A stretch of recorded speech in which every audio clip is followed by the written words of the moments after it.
राति पाहिले जागर शिव मंदिर लागिब भीड़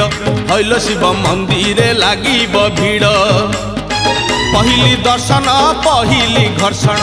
पहिली दर्शन पहिली घर्षण पहिली पंडा पहिली धंडा पहिली भोग पहिली जोग पहिली भक्त बड़ राति पाहिले